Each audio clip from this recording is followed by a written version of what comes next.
Hey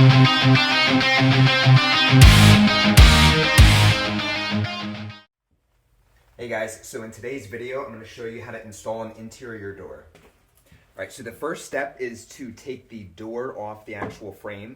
The door should be standing up. I have really low ceilings. I'm actually installing this in a basement, so I'm going to do it while it's laying down, but you guys stand the door up normally. And what you want to do is take a nail set and a hammer and put it right on the bottom of the pin right here. And I want you to tap it, and you're going to take the pin out. Take all three out and put them somewhere safe. Put it in your tool belt or off to the side. Make sure you don't lose those. And I want you to take the door and put it off to the side. All right, so if your rough opening is 82 inches from the bottom of the header all the way to the floor, you could skip ahead to the next step. You're ready to actually start installing the frame. If it's less than that, I'm going to go over a couple details about cutting the door.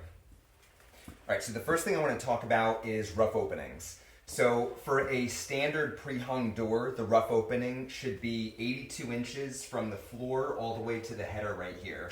I have a much smaller opening. Mine is actually 75, so I'm going to have to cut that much off my door. It does work with my door profile, and what I mean by that is there is a section at the bottom of the door that is blank that I can, cut off. It won't affect any of the paneling.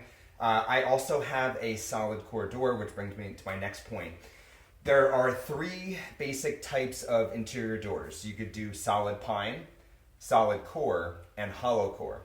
Hollow core, as the name states, is hollow, but you do have about an inch or inch and a half on the bottom to where if you have to cut off a little bit, not a big deal. If you have to cut off a good amount, like 2, 3, 4 inches, on a hollow core door, if you cut off too much, it will be hollow, and you're going to have to pack out the bottom. So I have a solid core door, so I don't have to worry about that.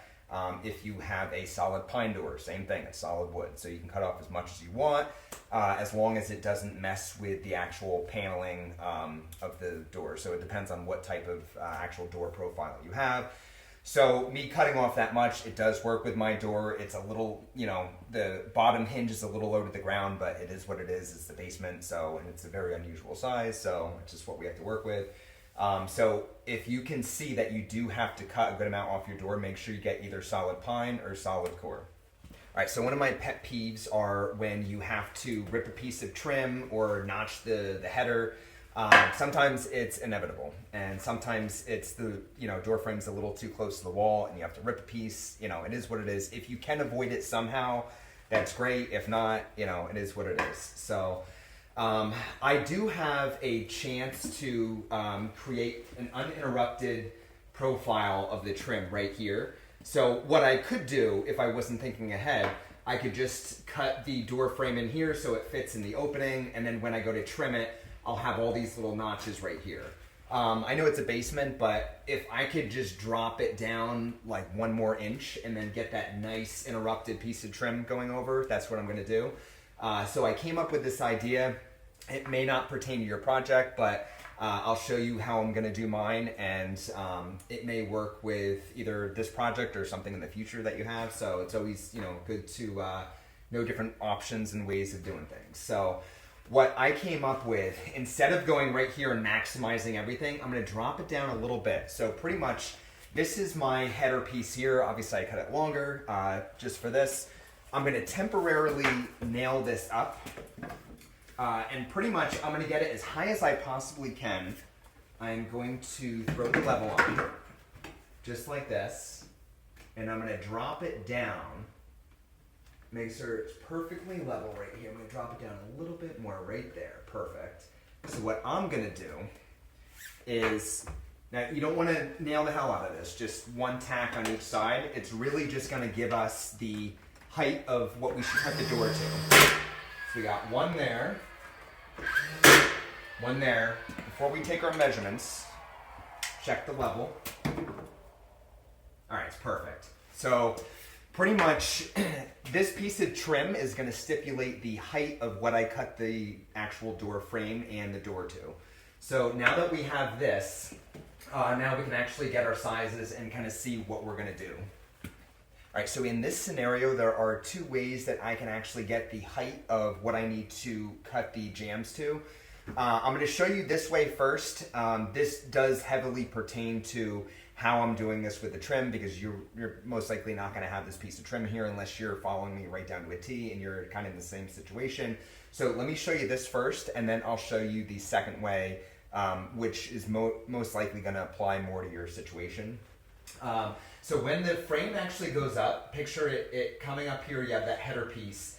The header piece is going to be obviously behind this trim, and there's going to be a 1/8 reveal, meaning there's going to be 1/8 of an inch hanging down from the frame from here. So after the frame is installed, all the trim is up, you're going to see a 1/8 little perimeter right around the actual door frame.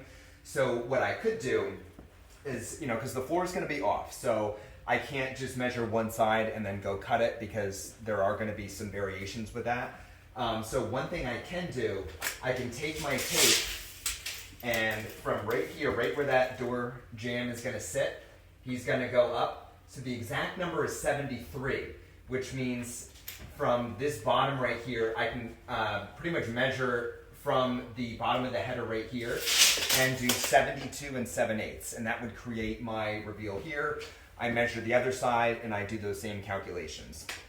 The thing that I want to show you that is going to pertain more to you is throwing a level on the floor. All right, so we're going to use this level to see what's going on with the floor, to see how off everything is. So when you're working with a level and you lay it down horizontally just like this, the bubble is going to point to whatever the high side is. So in my case, the bubble is shifted over on this side of the line, so it's telling me that this is the high side. So what we want to do, we want to take a shimmer tube and shim up this side of the level to make it perfect, right between those lines, right there, perfect. So our size difference is 3/8 of an inch. So what we want to do now that we have our size and see how off the floor is, what we want to do is picture our door actually in this space. So for me, it's a right-hand swing door, which, if you don't know the difference between those two, easiest way to tell whether a door is left-hand or right-hand. Stand in the door, in the doorway, or pretty much put your back to the hinges. And if it swings right, it's a right-hand swing, and if it swings left, it's a left-hand swing. So that's how you tell that. So what we want to do is visualize our door in the space. This is going to be the hinge side, and it's going to swing out this way. Now this is the high side here. So what we want to do, that 3/8 of an inch, we want to cut off of this jamb. So it brings this jamb down, which will level out the header. Even though in this particular door I have to cut, it's a good idea to do anyway, even if your rough opening was 82 inches, and say your floor is a 1/2 inch off. In order to level out that header and actually hang the door, you're going to have to lift that jamb up, and you're going to have a gigantic gap on the bottom. So whether you have to cut your door or not, it's always a good idea to throw a level on the ground and actually see what's going on. If it's a 1/16 of an inch, it really doesn't matter. You throw a shim under there, it's fine. But if it's something substantial, it will look weird. So it is a really good idea, especially if you have an older home where the floors are off. It is a good idea to check everything with the level to make sure everything is going to go in and the finished product is going to look nice. All right, so at this point, I showed you a couple different techniques on how to find out what size to cut your jamb to, whether you're just cutting off one side because your floor is off, or if you have to cut both because your rough opening is smaller than normal. So at this point, we're ready to cut both sides of the jamb, or just one. And the best way to do that is a circular saw. So set the blade so it clears the door jamb and the door stop. So that's very important. When you're handling this, you have to pretty much babysit each end. As you can see, it's shaped like a U, so if I just drop this right now, the header and the jamb will come undone. You have to nail it back together. So just make sure you're conscious of that. I'm in a tight space down here, so it's a little tricky for me, but if you're on flat ground, you could just lay it down carefully, stand up the other side, and just, cut both. But be very careful when you're doing it, because it will fall apart. There's only a few nails holding the door jamb to the header. Double check your measurements. Never hurts to double check, but yeah, because if you cut it too short, that's it. So you have to get another door, and big pain. So make sure you double check your measurements, and once we cut those, I'll show you what the next step is.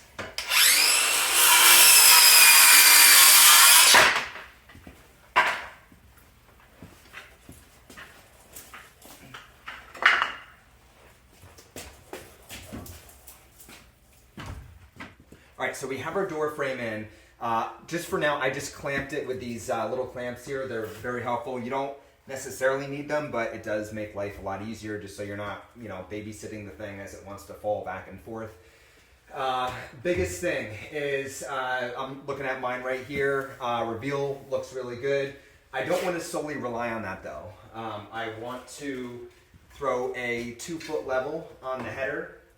Perfect. So both jambs are making contact with my floor.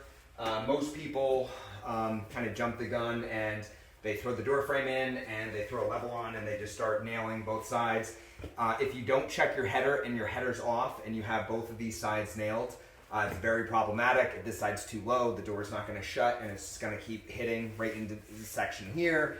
If it's too high, it's going to miss the door stop. So make sure you take the time. Step 1, throw a 2-foot level on the header. Once you know that's good, the next step is to start looking at, you're going to look at both sides, but look at the hinge side first. So what you want to do is throw a larger level. I like using this guy here. He's not going to be super helpful with this particular door because this one's lower. Normally I throw this right on the hinges and I can plumb it very easily because it reaches the top and the way bottom. Because that is the first spots that you're going to nail. You're going to nail one in the top, one in the bottom, and make sure everything's good. So next step, before you can throw one tack nail in just so he's kind of in place, but don't go too crazy yet. Because what you want to do, if your rough opening is off, say your 2x4s are kicked, you don't want to start nailing going all the way down and seeing in order to plumb this side that it's just not going to go because your 2x4 is out. Your door frame needs to be level and plumb within the rough opening. So make sure you're conscious over that. If your rough opening is perfectly plumb, you shouldn't have anything to worry about, but it's still a good idea to tackle first. So before you go nuts with the nails. So make sure you have adequate space to shim and you can actually get the frame plumb and level within the rough opening. So that is step 1. So now we're ready to start tackling the hinge side here. So we're actually going to start right at the top. I already threw the level on. Everything looks good. I shifted it over to a point where this whole frame will work within the rough opening. So I am ready to throw my first nail right in the top right here. My shimming pattern, I like doing a set right above the hinge and right below. So I want 1, 2, 3, 4, 5. Normally there's one in the bottom. It's a little small here at the bottom for me, but yeah, pretty much one in the top, one in the bottom of every hinge. And that's going to be the most stable.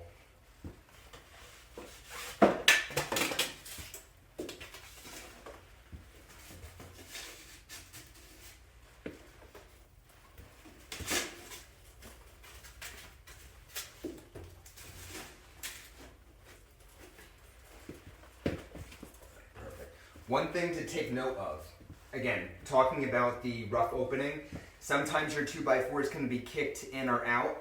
Conventionally, when you install shims, you have the fat and skinny end here. What you want to do, lay them this way, so when you shim it, you have even spacing here. If your door jamb is kicked in, in or out, you may have to stack the shims here and shove it in the direction to kind of counteract what the 2x4 is doing if it's a little twisted. So just keep that in mind. You don't have to go here and stack them like that. You can shove it in this way, you can shove it in that way, just really whatever your rough opening is doing. As long as the shims make contact with both sides of the jamb, you're good.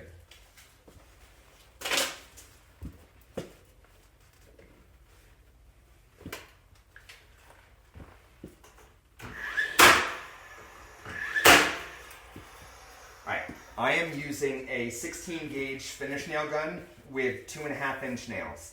You can use a brad gun, it's fine, especially once you get the trim on and everything. I like using the 16 gauge nail. They're thicker nails and they just have more of a hold. So I do recommend using a finish nailer. If all you have is a brad gun, it will work. I don't want you to have to buy a whole nother nail gun specifically for a project unless you want to, but you can get away with the brad gun. Brad gun is usually it's an 18 gauge and it's usually meant for nailing pieces of trim on. But door frames, I always like going with a little thicker of a finish nail. So we have our first set here. The next thing to do is I want to throw that level on and get everything plumb. So top is in a good spot. We have to get the bottom in a good spot here so it's nice and plumb, and then we can work on the middle after that. So you don't have to cut the shims yet. I'm just doing it because these are in my way given what I have here because I can't put the level on this side. If you can put the level on this side, just do it at the end. It's fine unless you want to cut them. But I'm going to cut these guys right now so I can get the level in there and I can actually get the level so it reaches the bottom so I can make everything plumb.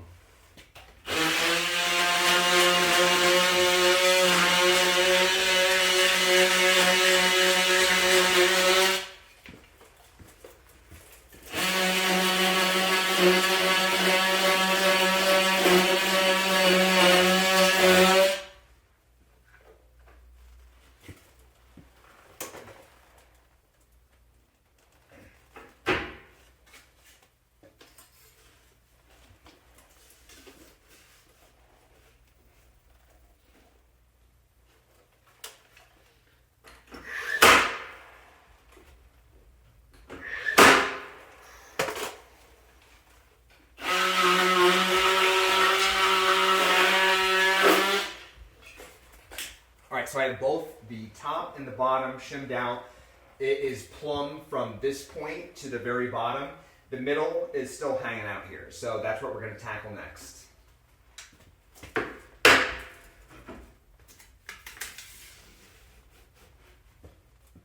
right, so I have a 4-foot level on this. I normally don't like doing that.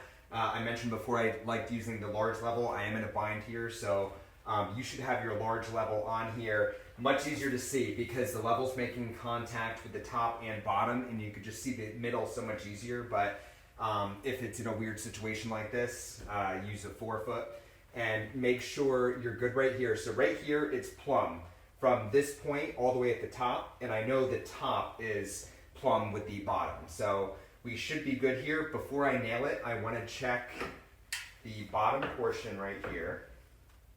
And that's perfect. So what we're going to do is we're going to nail right here and nail right here. Always one nail here, one nail here. Try to spread them out as much as possible. Don't get them nice and close, but just, because you have drywall on each end, right? So you have to come in, 5/8, 3/4, somewhere around there, and shoot that finish nail in here. So next, now that we have our top, bottom, and middle right here, I want you to keep that level on because sometimes the door jambs can warp a little bit. So still keep that level on and make sure everything that, make sure that jamb doesn't warp in. And I want you to throw a shim right below the top hinge.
All right, so now that we have all our shims that we want in here, remember I said one above the hinge, one below. So we have that right here. You can even get that a little closer. I usually keep them about that far, so when you take your flush cut saw, or you can use your knife and just score the shims like that. It takes a little bit longer, but you know, whatever. If you have one, it's nice to have. If not, just use your knife. So I want you to throw the level on before you actually cut these off. You can do it at the end. I like to get them out of the way. It's just a little bit cleaner. Make sure before you cut these, make sure you throw your level on one more time and make sure everything's plumb. Make sure the frame doesn't warp in at all. Yeah, now we're ready to start the other side.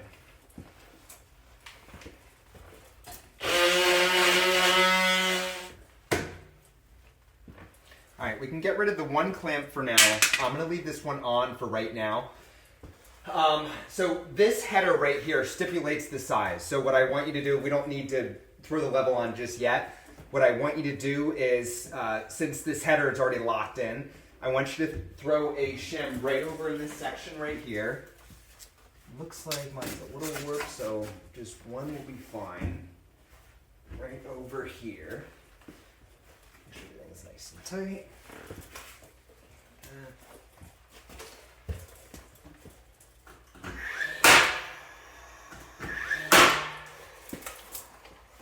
All right, so the next thing we could do, take this other clamp off. We have this whole section is good. So this whole side is good. We have the top is good.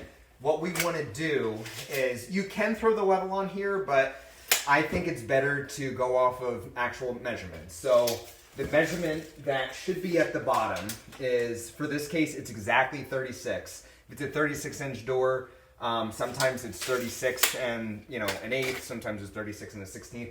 Whatever this size is, copy it right at the bottom. So for me, it's exactly 36 because the door is going to be a little bit less than that. All right, so same as the top. You want this at 36 right here. And I made a little mark right here. So what I want to do, I want to take a shim. Make sure everything's good right here. It's not much. It's okay to even, go a little bit bigger because you can always shift it in. But if you go too much and it starts to rub, then it's a pain to get the shim out after it's nailed. So if anything, give it a little more space than it needs. Nothing wrong with that because you can always pull it out. Make sure it's flush with the drywall right here.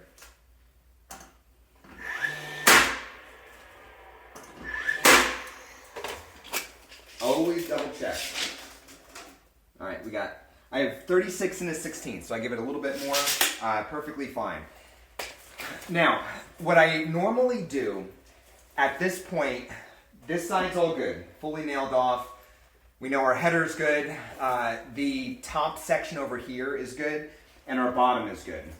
So I leave the middle for right now. We don't need to do that in order to hang the door. I like messing around with the middle once the door is on so we can get it perfect. So once that door is hung, and if there's any imperfections in the door, if anything is a little twisted, then we can adjust this as is. So as long as our top and bottom is good, then we can actually make our adjustments once the door is actually on. What I do like to do is check and see. So I have 36 and an eighth. That's perfect because it's a little bit big. So after the door is on and we close it, we can actually throw some shims in here and shim it and get the exact reveal that we want. All right, so we are ready to cut the door. I have everything taped off, and then I drew my line. So since we have our door jamb already in, I want you to take 2 measurements. So from the header all the way down to the floor on the hinge side and the strike side, I want you to take those 2 measurements, and then whatever measurement is less, I want you to subtract about a ½ inch from it. All you really need is one measurement, and then just cut the door. So if your floor is a little off, it's not a big deal if between the floor and the door is 5/8 here and 3/4 here. It really doesn't matter. Mine's a different situation. I'm gonna get mine a little bit tighter, and I actually have 2 different measurements. So I'm in a basement and I don't want bugs kind of crawling under there. I'm gonna do a door sweep anyway, but I'm just gonna make it as tight as I can. But for your situation, if it's a bedroom or a closet, it really doesn't matter. So I have everything taped off. I have my measurements. You can clamp a straight edge to the door as you're cutting. I'm not going to in this scenario. I'm just gonna cut it, and then I have a sander. We're gonna sand the edges, and I'll show you how to do that. The easiest way to cut the door is if you have two horses, lay it flat, and you could just see the line better. It is much easier instead of this setup that I have. Again, I'm in a tight basement, so this is kind of like all I have, so I don't have a lot of room. So I'm going to do it a little, it is more difficult doing it this way. So I could take the saw, I can come straight up, I can go straight down. It doesn't really matter, whatever you feel more comfortable with. But if you have the chance and you do have to cut your door, grab two horses, lay the door down, and just cut it straight, and that is the easiest way.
Start by sanding this bottom edge right here, and then what you want to do is you don't want a lot because you want to kind of copy what's here, but you can always recognize it an actual cut edge. So what you want to do, take your sander, and I just do a couple little passes, very light. This isn't not a heavy grit. I think I'm using 150, just very light. Just try to clean up the edges a little bit, do a couple different angles on both sides, and you're all good.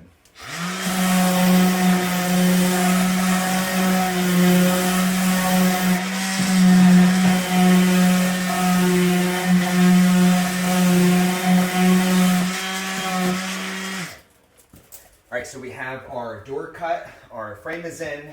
Remember, we nailed the top and the bottom here, but this middle is still loose. But what we want to do is hang our door and then see what else we have to do to make everything work. Make sure you have your hinge pins in a accessible spot. I have mine in my tool belt, so put them in your pocket, whatever is easier. So I think we are ready to hang it.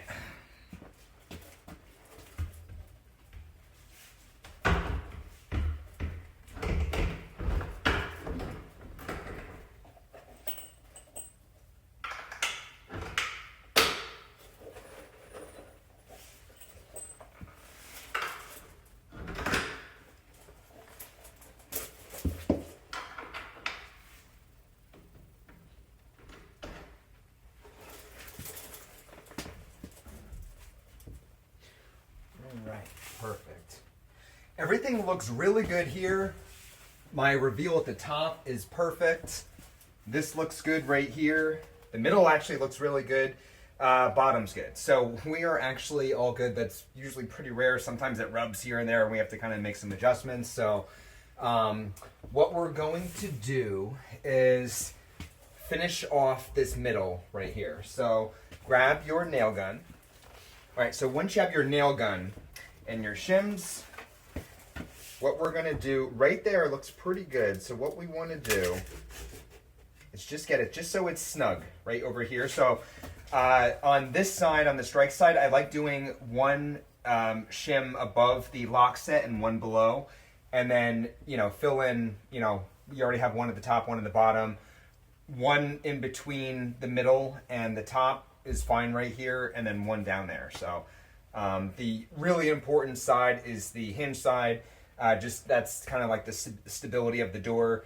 The strike side really gets kind of fastened by the trim and everything. So, but if you do 1, 2, 3, 4, 5, 6 on this side, that's more than enough. So you're good to go.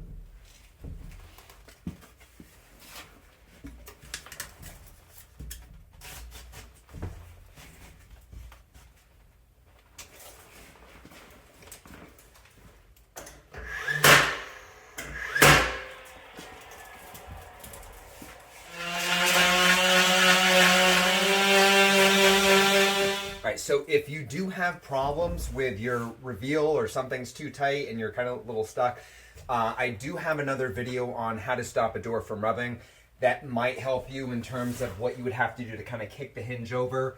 But at this step, you can always, see if you can take a 3-inch screw, one that actually matches the screws that actually come with a hinge, so you can send it right in. Or if you just have like a longer deck mate or something like that, you can always unscrew that hinge, flip it over, throw the deck mate in, and see if you can kind of force that over a little bit. So there are some ways to kind of take care of if it's rubbing in certain ways. If it's something in the middle, it's pretty easy. But over here, if you run into some issues, I do have that video, so you can check that out. All right, so what you could do now is take either a little hammer, or like I have a little pry bar here with like a little head right here. It's a little cat's paw on the top. You can tap those down. Yeah, because everything's good here. All right, next step. I want to show you how to trim out the door now. All right, so I already have my header piece up here that I was using before to actually get the height of the actual door jamb. So what I'm going to do now, I got to pop that off and cut the miters. I like to cut the sides first and the header last, but since this is already up here, I'm just going to take my pencil, draw where I had it up here, and then what you want to do, so here's the 1/8 reveal that I was talking about before. That's going to be copied on the sides as well. So you want to take that same reveal and mark. You can use a tape measure. I could just, eye it up. I'm looking at it right here. So we got that side, and we have that side here. So we're just going to take this off, just like that. That's why I only threw one nail on each side, because I knew we were going to take it off. Next step is go all the way at the ground, and you're going to measure both sides.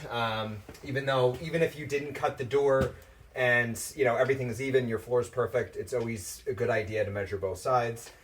And then you're going to write the number right below, or right underneath where the actual casing is going to go.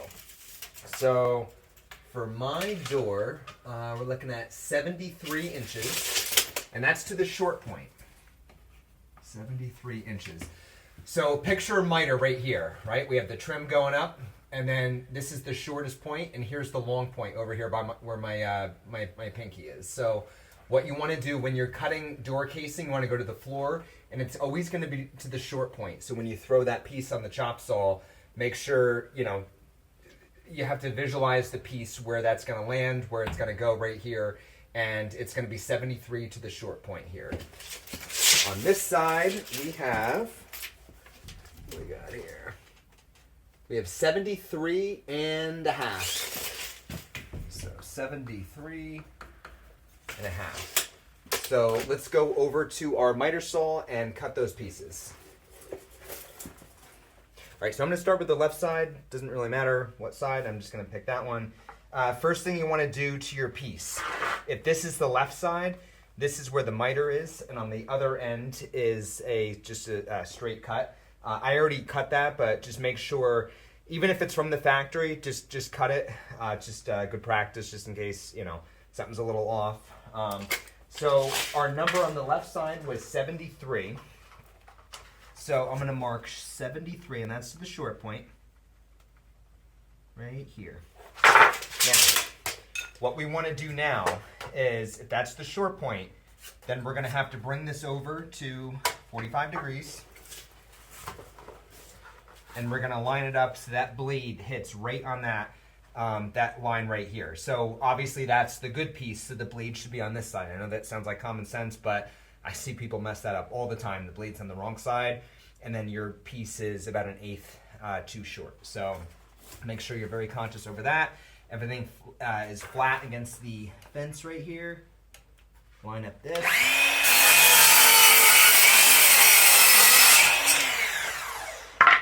All right, and there's our piece. So 73 right to the short point. Now it's time to cut the right side. And once we have both of those pieces in place, I'll show you how to nail them up.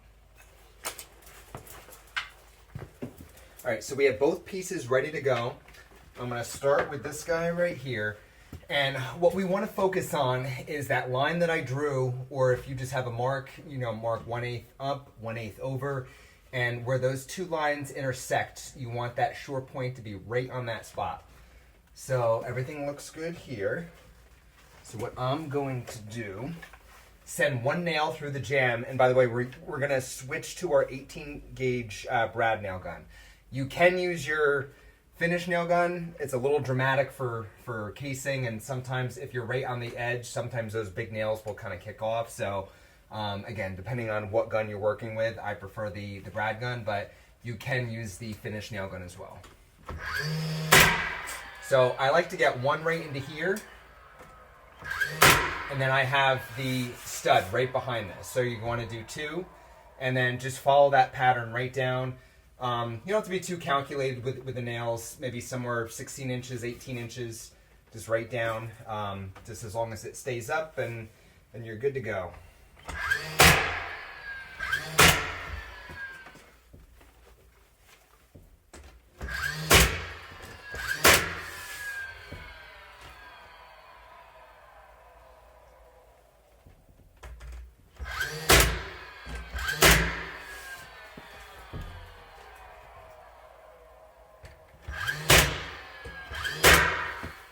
All right, so now we're ready for the header.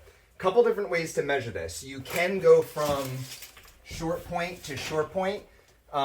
If you're brand new at cutting trim on the chop saw, it might be easier to tackle the long points. You can't hook your tape on a short point, but you can hook it on the long. So I've always gotten in the habit of just doing from long point to long point. Unless it's something, there's a rip on the top, then you kind of you're stuck with the short point. But if you just have all this space like this and you're relatively new, just hook the long point here to long point here. We have 43 and 5/16. So I'm going to write that down. 43, 5/16. And that's from long to long. So I'm going to cut that and check and see how it fits. All right, so we have our header piece cut. See how it fits. Line up the short points here. All right, perfect. So here's what we're going to do on this one. So same thing as before, we're going to nail this part in with the brad gun right here. Make sure everything's good. One on that side. One on that side right here. Now, before we go nuts with the other nails, what I recommend, again, if you want to buy one, that's fine. You don't necessarily need it, but it's really good to have. This is called a pin nailer. So it's 23 gauge nails. So they are very, very thin. But what they're great for is tacking the miters together at the actual top. Now, I don't have a lot of meat to go up, you know, in here and, you know, tack into like the header. I just have a lot of stuff going on up here. So I'd rather stick with here, pin nail the top, and call it a day. You can glue the miters. There's a lot of different ways to do it. You know, do whatever you feel like is best. If you want to throw glue in there, fine. I prefer the pin nailer. If you don't want to buy one specifically for this project, you don't need to. So, but again, you don't have to glue. It's just, you know, some guys do, some guys don't. So it's totally up to you. So what you want to do, I'm kind of tight with room. So I have a beam right here. And I do have a little section I can get into it with this, so that's what I'm going to do right here. So make sure everything is flush. Okay, and I just get one right into here. I'm going to get a ladder and kind of get this one. I have to kind of, you know, peek up in the insulation to get this guy.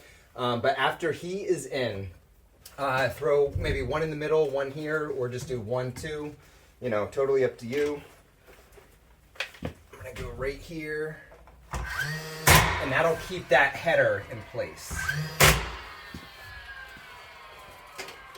So I want you to do the same thing on the other side. Just repeat the same exact process and get everything trimmed out on both sides. All right, guys, well, that's the end of the video.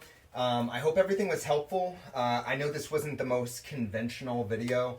I had to do a lot of weird cuts. It's in a basement. Everything's pretty low. There was just a lot of things working against me, but That's why I wanted to film me installing this specific door, because there was just a lot of stuff I had to navigate through, and I thought that would be really beneficial, because a lot of YouTube videos out there will show you how to install a door or install something in perfect conditions, and I know that that's not reality. There's always things working against you, and it's nice to see what those complications can be. So hope everything was helpful. Hope you enjoyed it. And if you have any questions, I know we covered a lot, leave me a comment, or you can always email me, whatever is easier for you. Other than that, I will see you next time. Thanks.